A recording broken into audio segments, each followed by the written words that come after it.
Assalamualaikum warahmatullahi wabarakatuh. Alhamdulillah hamdan katsiran thayyiban mubarakan fihi kama yuhibbu rabbuna wa yardah. Asyhadu an la ilaha illallah wahdahu la syarika lah wa asyhadu anna Muhammadan abduhu wa rasuluh.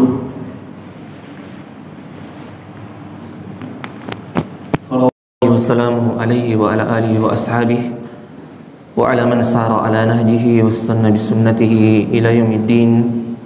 Amma ba'd. Allahumma 'allimna ma yanfa'una wanfa'na bima 'allamtana wa zidna ilman nafi'an wa amalan salihan mutaqabbala. Bapak-bapak, ibu-ibu, hadirin dan hadirat jamaah salat maghrib dan salat isya yang dirahmati oleh Allah Subhanahu wa ta'ala. Di malam hari ini kita akan kembali melanjutkan kajian rutin kita setiap malam Rabu yang membahas tentang adab-adab Islami. Dan sekarang kita sudah masuk ke pembahasan yang ketiga di dalam kitab Sahih Al-Adab Al-Islamiyah yang disusun oleh Syekh Wahid bin Abdissalam Bali hafizahullah. Kita sudah masuk di pembahasan yang ketiga, dan di dalam pembahasan yang ketiga ini beliau membahas tentang adabul wudu, adab-adab wudu.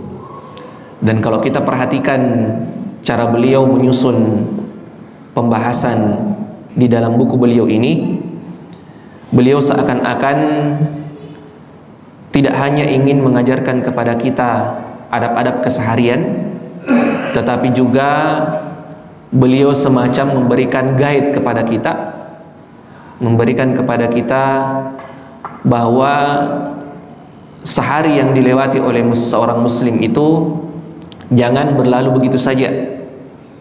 Akan tetapi ketika kita melewati satu hari, hendaknya kita betul-betul mengatur apa-apa saja yang akan kita kerjakan, mulai dari kita bangun tidur sampai kita tidur kembali. Ya, kalau kita masih ingat pembahasan yang pertama, beliau membahas tentang adab-adab tidur dan adab-adab bangun tidur. Dan biasanya setelah orang itu tidur, biasanya masuk ke toilet untuk buang hajat, dan itu pembahasan yang kedua di dalam buku beliau ini. Ya. Kemudian pembahasan yang ketiga, ya, ini seakan-akan mengajarkan kepada kita, memberikan kepada kita bahwa ini tuntunan amalan harian yang harus kita kerjakan. Ya, setelah kita biasanya buang hajat, ya, kebanyakan di antara kita setelah tidur kita buang hajat, maka hendaknya kita berwudu untuk mengerjakan ibadah. Iya, tidak seperti sebagian orang yang ketika dia bangun tidur, ya, dia kemudian merasa dia perlu untuk buang hajat, dia buang hajat, setelah buang hajat tidur kembali. Ya, tidak. Beliau memberikan tuntunan apa-apa yang harus kita kerjakan, dan melalui pembahasan ketiga ini beliau mengingatkan bahwa ketika kita bangun tidur sebaiknya kita memulainya dengan ibadah. Ibadah apa yang akan kita kerjakan? Tentu saja salat, ya, salat lail atau salat subuh bagi yang mungkin terlambat bangun. Ya, kita mengerjakan salat lail ataukah salat subuh, yang tentunya salat itu didahului dengan wudu. Makanya beliau kemudian ya memasukkan pembahasan yang ketiga ini, ya, adab wudu di dalamnya. Dan di sini ada beberapa poin yang beliau sebutkan. Kita langsung masuk ke pembahasan yang beliau sampaikan. Yang pertama adalah tasmiyah 'alal wudu. Iya, mengucapkan basmalah ketika kita hendak berwudu. Berdasarkan hadis dari Sa'id bin Zaid radhiyallahu anhu, dia mengatakan, saya mendengarkan Rasulullah sallallahu alaihi wasallam bersabda, la wudu'a liman lam yadhkurismallahi alaihi. Tidak ada wudu bagi orang yang tidak membaca basmalah. Ya, begitu kalau diterjemahkan secara letterlet. Tidak ada wudu, ya, bagi orang yang tidak membaca basmalah. Bagaimana hukum fikihnya basmalah ini? Ulama berbeda pendapat. Ya, ulama-ulama yang bermadzhab Hambali, Hanabilah itu mengatakan bahwa membaca basmalah itu hukumnya wajib. Namun kewajibannya gugur ketika seseorang lupa. Iya. Hukumnya wajib, tetapi ketika ada yang berwudu lalu kemudian dia lupa mengucapkannya, dia tidak berdosa. Iya, dia tidak berdosa. Berdasarkan sabda Rasulullah sallallahu alaihi wasallam, tajawazallahu an ummatil khata' wan nisyan wa mastukrihu alaihi. Allah mengampuni, tidak akan menghukum kesalahan dari umatnya ketika kesalahan itu adalah kesalahan yang tidak disengaja, atau kesalahan karena lupa, atau kesalahan di mana dia melakukannya karena dipaksa. Ya, ini kata Rasulullah sallallahu alaihi wasallam. Ulama Hanabilah mengatakan hukumnya wajib, tetapi gugur ketika seseorang tidak melakukannya karena dia lupa. Adapun jumhurul ulama, Malikiyah, Syafi'iyah dan Hanafiyah, mereka berpendapat bahwa membaca basmalah itu hukumnya sunnah. Hukumnya sunnah. Kenapa? Salah satu di antara dalilnya firman Allah Subhanahu wa taala, di mana Allah Subhanahu wa taala mengatakan, idza qumtum ilas shalah faghsilu wujuhakum. Allah Subhanahu wa taala berfirman, kalau kalian ingin mendirikan salat, bangun mendirikan salat, maka cucilah wajah kalian. Dan di sini tidak ada disebutkan basmalah. Wajah tentunya masuk di dalamnya mulut yang kita berkumur-kumur, yang pertama kali kita lakukan. Nah, ini sedikit tentang hukum fikihnya basmalah. Jadi di sini ada dua pendapat, dan tentunya yang rajih, kalau kita mau merajihkan berdasarkan kajian kita di sini, pendapat jumhurul ulama yang mengatakan bahwa basmalah itu hukumnya sunnah. Adapun tadi sabda Rasulullah SAW, tidak ada wudu bagi orang yang tidak membaca basmalah, maksudnya adalah tidak ada wudu di sini bukan menafikan keabsahannya. Tidak menafikan sah tidaknya wudunya seorang, tidak. Tetapi la wudu liman lam yadhkur ismallah alaihi, tidak ada wudu bagi orang yang tidak membaca basmalah, artinya tidak sempurna wudunya seseorang. Yang dinafikan adalah kesempurnaannya. Sama seperti sabda Rasulullah yang lain, la yu'minu ahadukum hatta yuhibba li akhihi ma yuhibbu li nafsihi. Rasulullah mengatakan, tidak beriman salah seorang di antara kalian sampai dia mencintai untuk saudaranya apa yang dia cintai untuk dirinya sendiri. Dinafikan di sini keimanan, tetapi yang dimaksud bukan artinya dia menjadi kafir, tidak. Tetapi yang dinafikan di sini kesempurnaan iman. Nah, sama dengan hadis tadi. Rasulullah mengatakan tidak ada wudhu bagi orang yang tidak membaca basmalah, artinya tidak sempurna wudhunya seseorang sampai dia membaca basmalah. Nah, itu hukum fikihnya. Dan adabnya tentu saja di sini adalah membaca basmalah. Ini adab yang pertama. Kemudian adab yang kedua adalah siwak. Apa itu siwak? Sikat gigi. Bersiwak. Baik dengan kayu siwak atau dengan sikat gigi menggunakan pasta gigi. Berdasarkan hadis dari Abu Hurairah radhiyallahu anhu, dia mengatakan Rasulullah SAW bersabda, laula an asyqa ala ummati la amartuhum inda kulli salatin biwudu'in aw ma'a kulli wudu'in siwak wa la akhartu isya'al akhirah ila thuluthil lail. Rasulullah SAW bersabda, seandainya saya tidak takut memberatkan umatku, maka saya akan menyuruhnya untuk berwudu setiap dia sholat. Kita tahu wudu itu tidak wajib untuk setiap sholat. Terkadang wudu yang dipakai di sholat maghrib juga bisa dipakai di sholat isya selama tidak batal. Nah, Rasulullah mengatakan, seandainya saya tidak takut memberatkan umatku, saya akan menyuruhnya untuk berwudu setiap dia mau sholat. Artinya afdolnya di sini adalah berwudu setiap kita mau sholat. Dan beliau mengatakan ma'akulli wudu'in siwak. Dan seandainya saya tidak takut memberatkan umatku, saya akan menyuruhnya untuk bersiwak setiap dia berwudu. Ini afdalnya. Ini afdalnya. Setiap kita mau berwudu, maka kita kemudian bersiwak. Wal akhartu isya'al akhirah ila thuluthil lail. dan saya akan mengakhirkan waktu salat Isya sampai di sepertiga malam yang pertama lewat. Ya, Rasulullah SAW pernah mengakhirkannya di zamannya ketika beliau masih hidup. Ya, sampai-sampai karena lamanya Rasulullah SAW tidak keluar untuk mengimami orang sholat, ya, banyak sekali orang yang menunggu, sampai-sampai beberapa orang tua di sana, beberapa wanita yang juga ikut hadir itu sudah mulai ngantuk. Ya, sampai kemudian salah seorang mengatakan, ya, mengangkat suaranya dan mengatakan, as-salah as-salah ya Rasulullah, salat-salat ya Rasulullah. Maka beliau kemudian keluar, ya, dari ininya, biliknya, lalu kemudian mengatakan, innahu la waqtuha laula an asyqa ala ummati. Sungguhnya inilah waktu salat Isya yang paling afdal. Ya, diakhirkan. Ya, diakhirkan. Inilah waktu salat Isya yang paling afdal seandainya saya tidak takut memberatkan umatku. Jadi kalau terlambat salat Isya sebenarnya itu tidak apa-apa.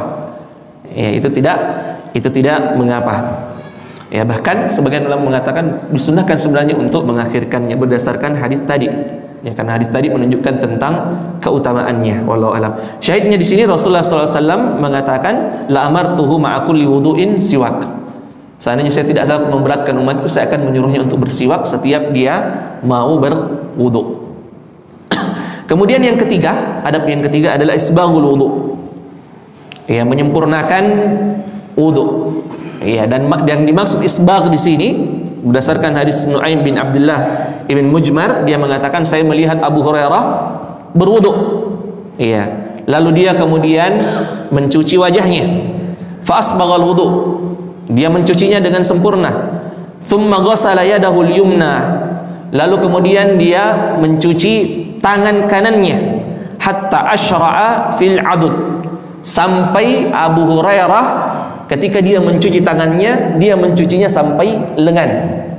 Nah, isbagh yang dimaksud di sini adalah melebihkan batas cucian yang wajib untuk kita cuci atau yang wajib untuk kita basuh, seperti yang dilakukan oleh Abu Hurairah. Dan pendapat Abu Hurairah di sini memang seperti itu.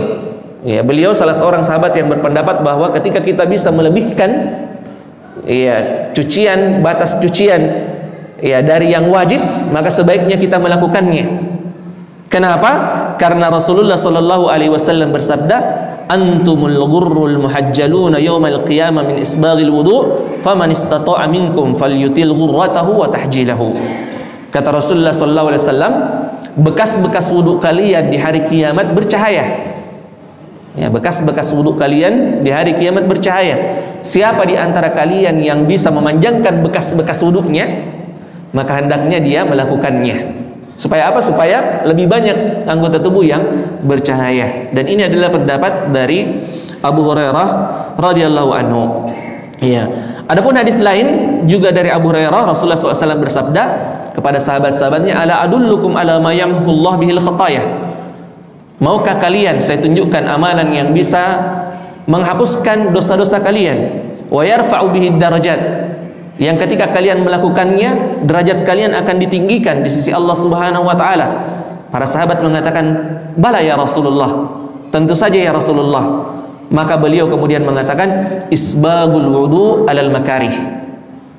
Ya, isbagul wudu alal makarih, menyempurnakan wudu meskipun cuaca tidak mendukung kita untuk melakukannya. Ya, ketika kita berwudu dengan air dingin di cuaca yang sangat dingin. Iya, marajil lagi sawai. Iya, susah kita, ya, jangankan berwudu dengan sempurna, menyentuhnya saja sangat susah. Tetapi kita tetap melakukannya.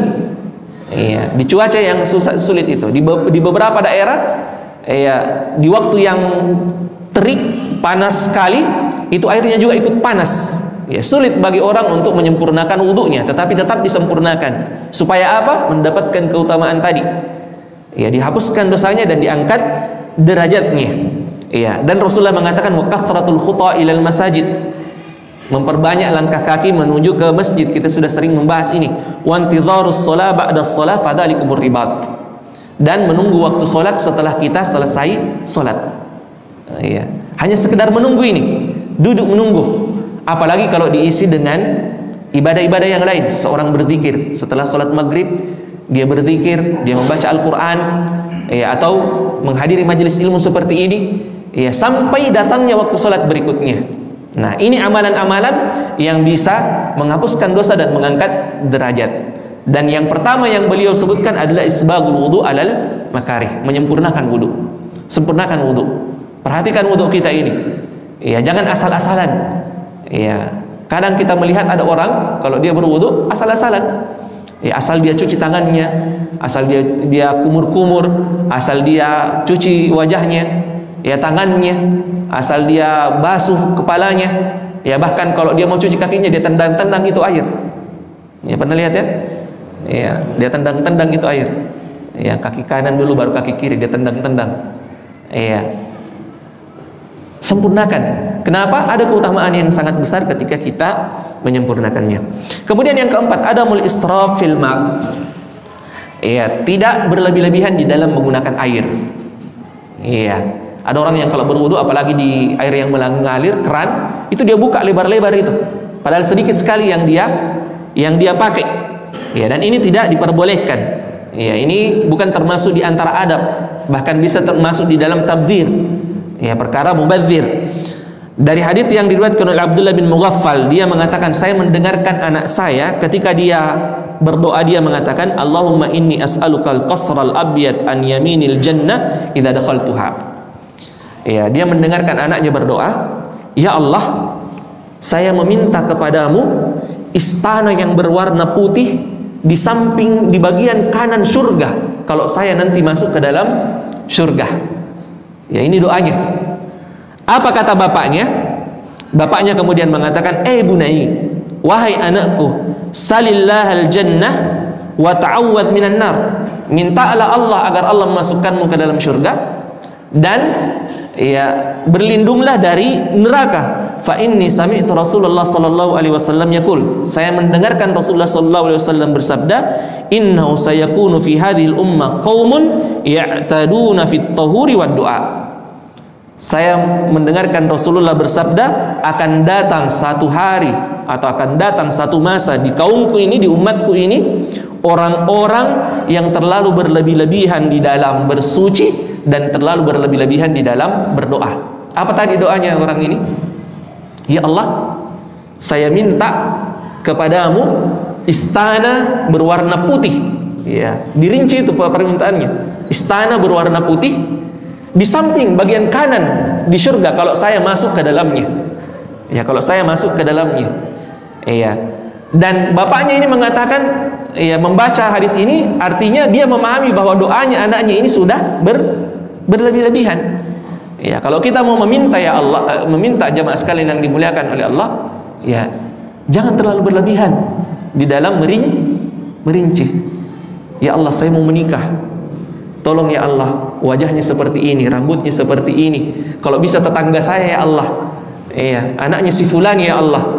Yang baru lulus kuliah ya Allah, anaknya yang ketiga. Iya. Dan kalau bukan jodoh saya, Allah jadikanlah dia menjadi jodoh saya. Itu terlalu merinci dan terlalu memaksa. Ada yang mau minta rumah, ya Allah, rumah 2 tingkat ya Allah. Kalau bisa yang ada taman-tamannya di belakang dan di depan ya Allah. Iya. Saya minta mobil ya Allah. Kalau bisa yang jenis ini. Iya, terlalu diperinci, tidak boleh yang seperti itu.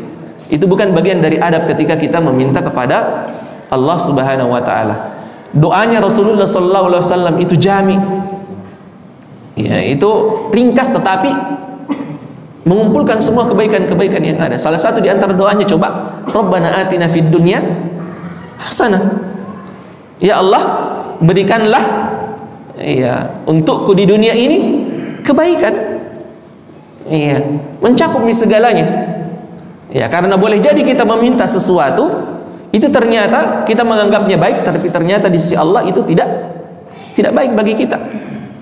Ya, kita memperinci, ya Allah ini ternyata itu tidak baik bagi kita. Ya, maka lebih baik kalau kita meminta kebaikan ya, secara umum. Ya, kita meminta kebaikan secara umum. Ya, ini di dalam doa. Dan dia juga mengatakan begitu juga di dalam at-tahur, di dalam ya bersuci. Kita tidak boleh terlalu berlebih-lebihan, dan termasuk diantaranya berlebih-lebihan di dalam menggunakan air. Ya, bahkan Rasulullah pernah ditanya di dalam hadis lain yang beliau tidak sebutkan di sini, Ya, ada yang bertanya, ya Rasulullah, ya, apakah di dalam berwudu itu ada israf, ada perilaku berlebih-lebihan? Ya, maka Rasulullah SAW mengatakan iya. Bahkan ketika seseorang itu berwudu di air yang mengalir, di sungai yang mengalir. Kalau kita berwudu di sungai, jamaah sekalian, kalau kita berwudu di sungai, ya setelah kita mencuci tangan, airnya itu lari kemana? Lari ke sungai yang mengalir juga. Tetapi Rasulullah mengatakan, ya, bahkan orang yang berwudu di sungai sekalipun itu bisa melakukan perbuatan israf ini, berlebih-lebihan di dalam menggunakan air. Ya. Berapa kadar air minimal yang bisa kita pakai kalau kita berwudu? Iya. Bahkan dicontohkan bahwa kita bisa memakai dengan hanya segelas air. Nanti kalau ada yang yang pulang di rumahnya buka di YouTube, itu sebagian di antara masyayikh kita, begitu ustadz kita, itu mencontohkan itu di video, bagaimana cara berwudu dengan menggunakan segelas air. Jadi tidak berlebih-lebihan. Ya, tidak berlebih-lebihan. Ya, saya pernah melihat salah seorang ustadz itu, kalau dia berwudu di ini, dia buka sedikit, dan setiap dia selesai ini, dia tutup dulu. Ya, kalau dia bergerak ini, dia tutup dulu. Nanti dia buka kembali, baru kemudian ini. Saya tanya, kenapa seperti itu? Dia bilang, supaya tidak terjatuh di dalam israf. Ya, perilaku berlebih-lebihan di dalam menggunakan air. Wallahu a'lam. Kemudian yang kelima, ghuslul kaffain. Mencuci tangan sampai pergelangannya ketika kita mau memulai wudu. Iya, dan ini adab. Iya, dan ini adab. Hukum fikihnya sebagian ulama mengatakan wajib bagi orang yang baru bangun tidur di malam hari. Iya, wajib bagi orang yang baru bangun tidur di malam hari. Iya, dan ini pendapat yang dipilih oleh Hanabilah berdasarkan sabda Rasulullah SAW, "Idza staiqadha ahadukum min naumihi falyaghsil yadayhi qabla an yudkhilahuma al-ina thalathan." Ya, kalau kalian baru bangun tidur, iya, dan kalian ingin berwudu, sebelum kalian memasukkan tangan kalian ke dalam tempat wudu itu, maka cucilah tangan kalian sampai pergelangan sebanyak tiga kali. Iya, sebanyak tiga kali. Iya. Dan di dalam hadis lain dikatakan, "Fala yaghmisu yadahu fi wudu'in hatta yaghsilaha thalathan." Jangan dia memasukkannya ke tempat wudu itu sampai dia mencucinya sebanyak 3 kali. Jadi yang biasa kita pelajari di SD itu, wudu itu dimulai dengan mencuci tangan sampai pergelangannya. Ini yang dimaksud ya di awal. Dan sebenarnya hanya ulama Hanabilah yang mengatakan wajib, itu pun bagi orang yang bangun tidur di malam hari. Ya, ulama-ulama yang lain mengatakan tidak. Dia tidak wajib berdasarkan ayat yang juga kita baca tadi, idza qumtum ilas shalah faghsilu wujuhakum. Kalau kalian bangun, dan bahkan sebagian sahabat menafsirkan bahwa idza qumtum ilas shalah yang dimaksud di sini adalah idza qumtum minan naum. Kalau kalian bangun dari tidur dalam ayat ini. Apa yang Allah perintahkan? Faghsilu wujuhakum. Yang disuruh untuk cuci adalah wajah terlebih dahulu. Dan tentu saja seperti yang kita katakan tadi, mulut itu bagian dari wajah. Allahu a'lam. Ya, jadi hukumnya ya hanya sebatas sunnah saja. Bagi orang yang kemudian misalnya ketika dia berwudu dia tidak mencuci tangannya terlebih dahulu, maka wudunya tetap dianggap sah. Yang keenam, al-madmadah wal istinsyaq min kaffin wahid. Berkumur-kumur dan istinsyaq dari satu cidukan tangan yang sama. Satu cidukan tangan yang sama. Dari Abdullah bin Zaid bin Asim al-Ansari, dia menceritakan tentang bagaimana tata cara wudunya Rasulullah SAW. Maka kemudian dia memasukkan tangannya, lalu ke tangannya ke ini mengambil air, fastakhrajaha, dia mengeluarkan tangannya dengan air itu, famadmada wastansyaka min kaffin wahidah.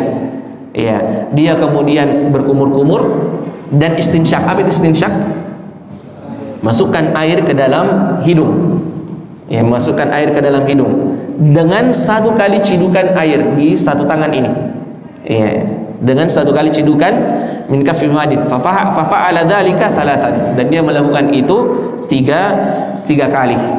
Ya, dia melakukan itu 3 kali. Dan hukumnya tentu saja sunnah.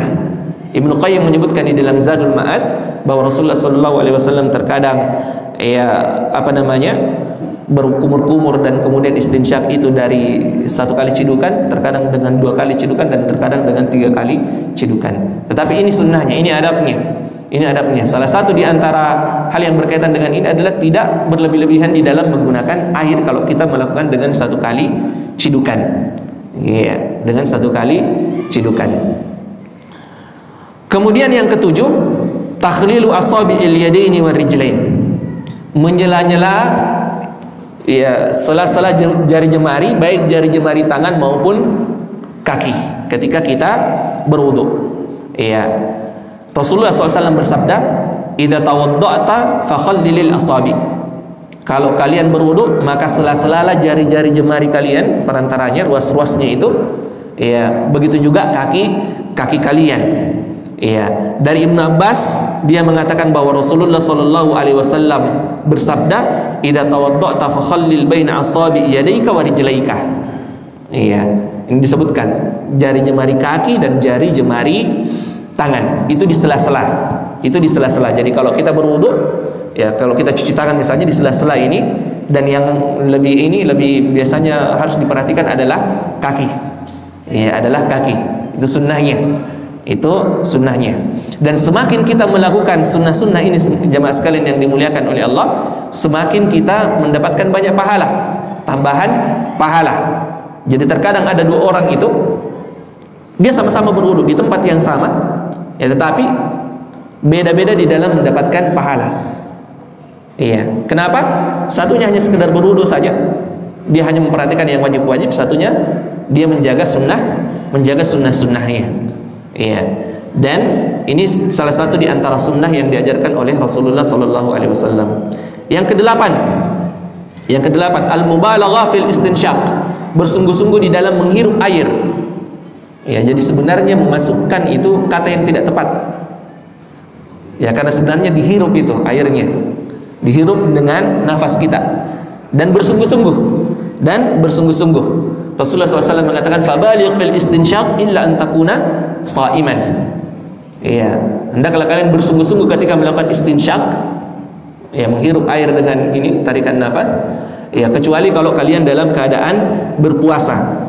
Ya, dalam buku ini disebutkan bahwa Rasulullah SAW bersabda, "Asbighil wudu", sempurnakan wudu, "wa khallil bainal asabi", dan sela-sela jari jemari kalian, "wa baligh fil istinsyaq illa an takuna sha'iman", dan bersungguh-sungguhlah ketika kalian melakukan istinsyak, kecuali kalau kalian dalam keadaan berpuasa. Yang ke-9, takhlilul lihya al-kathifah, menyela-nyela jenggot yang lebat. Ya, coba perhatikan jenggotnya. Ada yang lebat, Pak Sakir. Ini lebat jenggotnya, yang terkadang kalau hanya sebatas dicuci biasa saja, itu bagian yang ditumbuhi jenggot itu tidak terkena air. Itu tidak terkena air. Disebutkan dari Anas bin Malik, dia mengatakan bahwa Rasulullah SAW kana idza tawadda, adalah Rasulullah ketika dia berwudu, akhadha kaffan min ma, dia mengambil 1 cidukan air dengan tangan kanannya, fa adkhalahu tahta hanakihi fa khallala bihi lihyatah, lalu kemudian dia masukkannya di bagian sini, lalu kemudian dia menyela jenggotnya, dia menyela-nyela jenggotnya dengan air itu. Iya. Lalu kemudian Anas bin Malik, Rasulullah SAW mengatakan, hakadha amarani Rabbi azza wa jalla, inilah yang Allah perintahkan kepadaku untuk saya lakukan ketika berwudu. Ada beberapa faedah di sini jemaah sekalian. Yang pertama, Rasulullah SAW itu berjenggot. Ya, Rasulullah SAW itu berjenggot, dan jenggotnya lebat. Jenggot beliau lebat. Ya, seandainya tidak lebat, beliau tidak melakukannya itu. Ya, tadi kita katakan takhlilul lihya al-kathifah. Ya, kita menyela-nyela jenggot yang lebat. Jadi jenggotnya Rasulullah SAW itu lebat. Ya, dan ini salah satu di antara sifat khalqiyahnya beliau, sifat-sifat ciri-ciri fisiknya beliau. Dan ada satu buku yang ditulis oleh Imam At-Tirmidzi rahimahullah yang berjudul Asy-Syama'il Al-Muhammadiyah. Yang kalau mau, bagi siapa yang mau mencari tahu bagaimana ciri-ciri fisiknya Rasulullah, bagaimana badannya, bagaimana model wajahnya, bagaimana rambutnya, bagaimana matanya, itu silahkan baca itu. Ya, disebutkan dengan sangat terperinci. Ya, bahkan apa yang dipakai oleh Rasul disebutkan oleh beliau ya rahimahullah Asy-Syama'il Al-Muhammadiyah. Salah satu yang disebutkan di sini bahwa Rasulullah SAW itu punya jenggot dan jenggotnya itu lebat. Makanya jangan malu kalau antum punya jenggot. Dan laki-laki memang seperti itu. Ya. Meskipun ada yang ditakdirkan untuk tidak punya jenggot, tapi kalau punya jenggot jangan malu. Rasulullah SAW sendiri salah satu di antara ciri fisiknya beliau berjenggot. Ya, beliau berjenggot. Kalau tidak tumbuh tidak usah dipaksakan. Ya, ada juga orang ya kalau tidak tumbuh dia paksakan untuk tumbuh, tidak perlu dipaksakan. Ya, tidak perlu untuk dipaksakan. Ya, kalau saya ini jenggotnya tidak perlu ditakhlil. Ya, tidak perlu ditakhlil karena tidak terlalu lebat. Kalau Pak Zakir iya. Ya, perlu untuk takhlilnya. Kemudian di sini ya sedikit hukum fikihnya. Sebagian ulama berbeda pendapat kapan waktunya ditakhlil itu, kapan waktunya di sela-sela itu. Sebagian mengatakan dia di sela-sela pada saat orang mencuci wajahnya. Sebagian juga mengatakan ya dia mentakhlilnya ketika dia selesai mencuci kakinya. Ya, dia bagian terakhir. Ya, dia bagian terakhir yang dilakukan, dan ya perkara ini adalah perkara yang luas, tidak mengapa. Ya, yang mau melakukan ini silahkan, yang mau melakukan itu juga silahkan. Ya, dan bahkan Utsman bin Affan mengatakan anna Nabi sallallahu alaihi wasallam kana yukhallil lihyatahu, adalah beliau sallallahu alaihi wasallam ketika dia berwudu beliau menyela-nyela jenggotnya. Adab yang ke-10, al-muhafazatu 'alal wudu'i. Iya, berusaha menjaga agar kita selalu dalam keadaan berwudu. Iya. Tarita jaga ya leta banyak kejenik tak. Ya dena batal jenik tak. Ya, menjaga agar kita selalu dalam keadaan berwudu. Rasulullah SAW bersabda saddidu wa qaribu. Ya, contohilah, berusahalah untuk menyamai orang-orang yang soleh. Ya, kalau tidak bisa disamai persis, qaribu. Ya, samailah, berusahalah untuk menirulah, meskipun mungkin tidak sama persis, minimal menyerupai sedikit. Ya, minimal semaksimal mungkin kita bisa ya mengikutinya. Wa'malu, dan beramallah, wa khairu, dan perbaguslah amalan kalian. Wa'lamu, dan ketahuilah anna khaira a'malikumus shalah, bahwa amalan kalian yang paling bagus, yang paling utama adalah salat. Wala yuhafidhu 'alal wudu'i illa mu'min, dan tidaklah seorang menjaga wudunya kecuali dia adalah orang yang beriman. Ini sabda Rasulullah. Tidaklah seorang menjaga wudunya kecuali dia adalah orang beriman. Artinya salah satu di antara cirinya orang beriman itu adalah ketika dia selalu menjaga wudunya. Ya, dia selalu menjaga wudunya. Iya. Kemudian yang berikutnya, yang ke-11, ya ini sebelum terakhir, ad-du'a ba'dal wudu. Doa setelah kita berwudu. Berdasarkan hadis dari Umar bin Khattab, dia mengatakan bahwa Rasulullah SAW bersabda, tidaklah salah seorang di antara kalian yatawadda fayuhsinul wudu, berwudu, memperbaiki wudunya, lalu kemudian ketika dia selesai mengerjakannya, selesai berwudu, dia mengatakan asyhadu an la ilaha illallah wahdahu la syarikalah wa asyhadu anna Muhammadan abduhu wa rasuluh. Dia membaca doa ini, illa futihat lahu abwabul jannah ats-tsamaniyah yadkhuluhu min ayyiha syaa, kecuali akan terbuka untuknya 8 pintu surga, dan dia bebas untuk memasukinya dari pintu mana saja. Dari pintu mana saja. Surga, jemaah sekalian, surga adalah barang Allah Subhanahu wa taala, perniagaan Allah Subhanahu wa taala yang paling mahal. Ya, tidak ada seorang pun yang beriman kepada Allah, beriman kepada hari akhirat, kalau dia ditanya mau masuk surga, kecuali dia akan mengatakan iya. Iya. Dan disebutkan ala inna sil'atallahi ghaliyah, ala inna sil'atallahi jannah. Ya, sungguhnya perniagaan Allah Subhanahu wa taala itu sangat mahal, dan sesungguhnya perniagaan Allah Subhanahu wa taala itu adalah surga. Surga bukan barang yang murah, ya disebutkan di dalam beberapa riwayat. Tetapi ternyata kita dapati ada beberapa amalan-amalan itu yang ringan, yang Rasulullah janjikan siapa yang mengerjakannya dia bisa masuk ke dalam surga Allah Subhanahu wa taala, dan tidak sekedar masuk. Ada keutamaan lebihnya. Salah satunya diantaranya adalah amalan ini, doa ini. Iya, doa ini. Asyhadu an la ilaha illallah wahdahu la syarikalah. Dan bukan sekedar doa. Di dalam doa ini ada takrir tauhid. Iya. Kita bersaksi bahwa tidak ada ilah yang berhak disembah kecuali Allah. La syarikalah, dan tidak ada tandingan-tandingan yang bisa kita jadikan ilah selain Allah Subhanahu wa taala. Tidak ada sekutu bagi Allah Subhanahu wa taala. Wa asyhadu anna Muhammadan abduhu wa rasuluhu, dan kita juga bersaksi bahwa Muhammad adalah hambanya dan utusannya. Kita baca doa ini setelah kita selesai berwudu. Rasulullah SAW bersabda, ya, pintu surga 8, bahkan pintu surga yang akan terbuka, dan seseorang bisa masuk ke dalam surga melalui pintu mana saja yang dia inginkan ketika dia melakukan amalan ini. Ringan jemaah sekalian. Padahal surga Allah mahal, tetapi ada amalan-amalan yang dijanjikan oleh Rasulullah SAW dan amalan itu ringan, iya, yang bisa memasukkan orang ke dalam surga. Iya, termasuk diantaranya iya, poin yang ke-12 yang beliau sebutkan ini. Iya, salat 2 rakaat setelah kita selesai berwudu. Saya sudah sempat jelaskan panjang lebar di sini di Masjid Al-Ikhlas juga tentang hadisnya Bilal yang dia ditanya sama Rasulullah, wahai Bilal, ya, kabarkan kepadaku, sampaikan kepadaku amalan apa yang kamu kerjakan setelah kamu masuk Islam yang kamu harapkan itu bisa memasukkanmu ke dalam surga.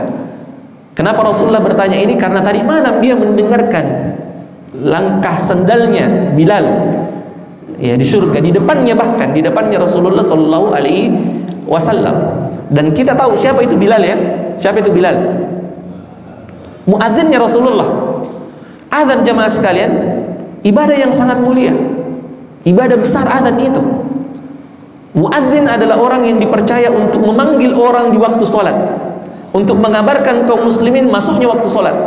Makanya muadzin itu adalah orang yang terpercaya, ya, orang yang terpercaya, ya. Dan tidak sekedar muadzin ini Bilal, ya, dia adalah muadzinnya Rasulullah. Yang dia ajak untuk sholat adalah sahabat-sahabat Rasulullah Sallallahu Alaihi Wasallam, orang-orang yang termulia dari umat ini. Iya. Yang kalau dipikir-pikir, seandainya dia ditanya, kalau dia dipikir-pikir, ya seharusnya, ya, kalau kita berpikir, kita akan mengatakan seharusnya yang dia sampaikan itu adalah azannya itu. Iya. Apa amalan yang paling bisa masuk, yang kamu harap bisa masukkan ke dalam surga? Ya, ini ditanyakan kepada beliau. Seharusnya kalau dipikir-pikir dia akan mengatakan azan saya, ya Rasulullah. Tapi ternyata Bilal tidak mengatakan itu. Bilal mengatakan, ya, tidaklah atau tidak ada amalan yang paling saya harapkan bisa memasukkan saya ke dalam surga ghair anni lam atatahhar tahuran, kecuali setiap saya selesai berwudu, ya, fi sa'ati lailin aw naharin, baik itu di waktu malam ataukah di waktu siang, illa shallaitu bidzalika at-tuhur ma kutiba li an usalli, kecuali saya akan sholat dengan wudu itu, karena wudu itu tadi, iya, saya akan sholat tergantung dari yang Allah Subhanahu wa taala mudahkan untuk saya lakukan. Artinya dia sholat 2 rakaat, kalau dia mudah sholat, dia sholat 2 rakaat. Kalau dia dimudahkan untuk sholat 4 rakaat, dia sholat 4 rakaat. Kalau dimudahkan untuk melakukan lebih, dia melakukan lebih. Minimal 2 rakaat. Siapa yang tidak bisa mengerjakannya di sini? Ketika dia selesai berwudu, 2 rakaat. Berapa menit jamaah sekalian? 4-5 menit. 4-5 menit. Dengan 4-5 menit ini, iya, Bilal bin Rabah, iya, bisa dijamin masuk surga oleh Rasulullah Sallallahu Alaihi Wasallam. Langkah kakinya didengarkan oleh Rasulullah Sallallahu Alaihi Wasallam di surga dengan 4 menit ini. Dan lihat bagaimana keberkahan waktunya orang-orang soleh. Dengan 4 menit dia bisa, ya, menjadikan dirinya menjadi orang yang tercatat namanya di surga, padahal dia masih hidup.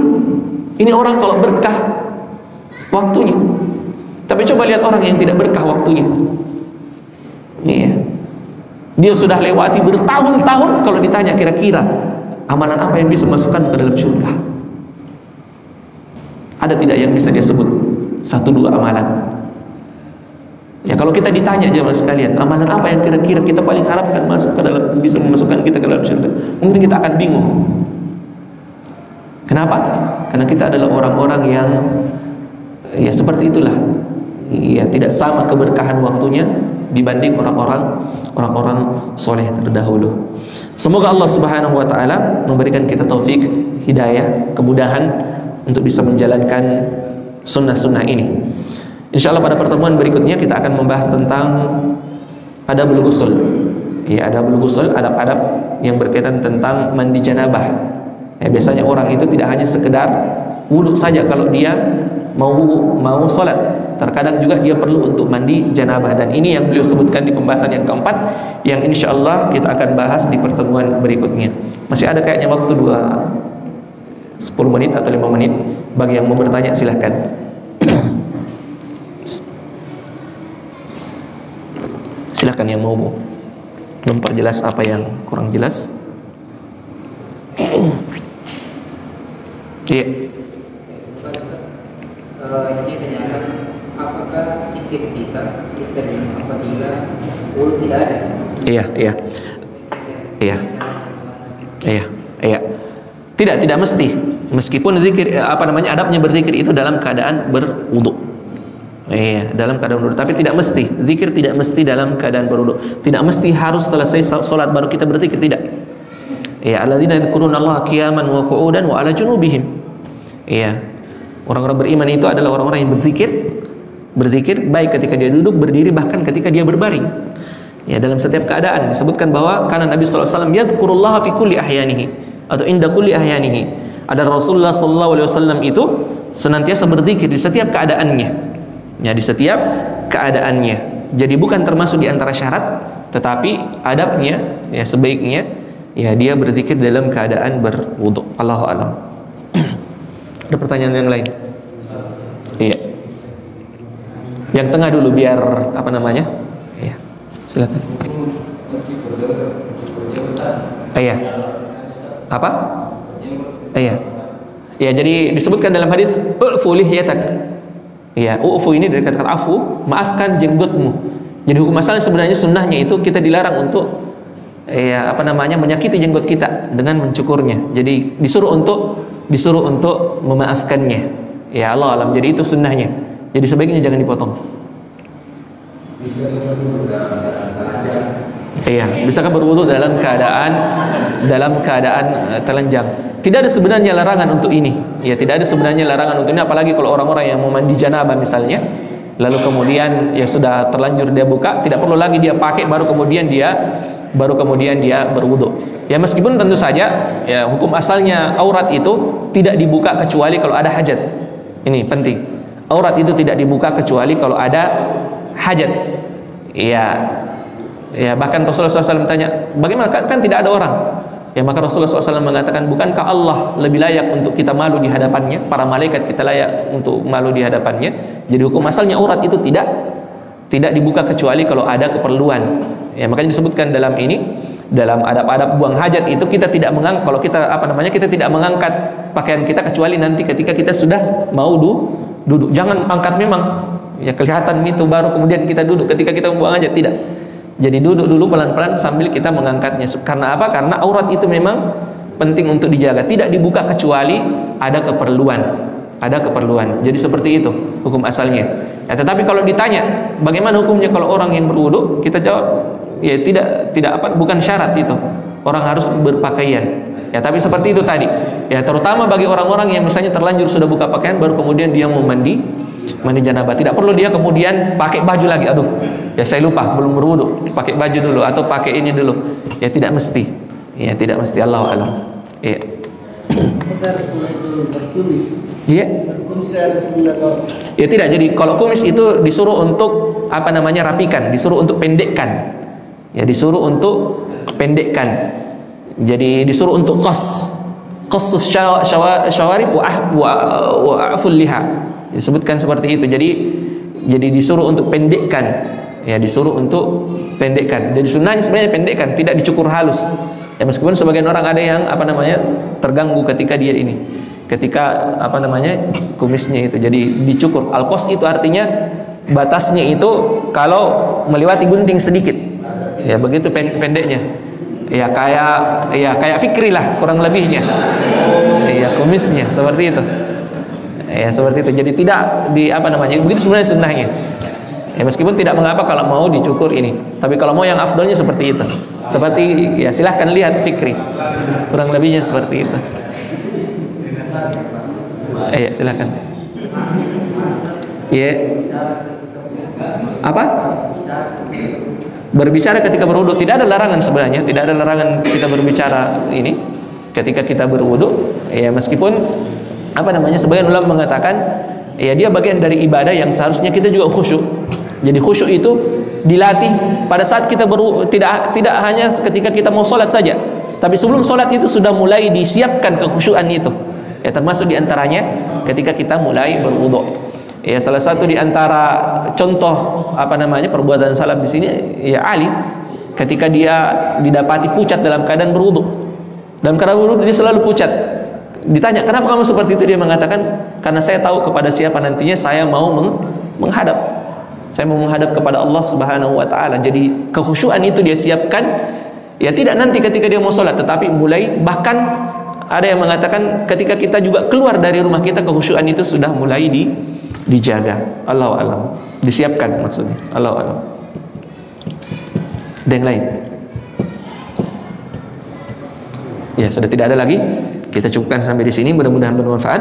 Subhanakallahumma bihamdik asyhadu an la ilaha illa anta astaghfiruka wa atubu ilaik. Wassalamualaikum warahmatullahi wabarakatuh.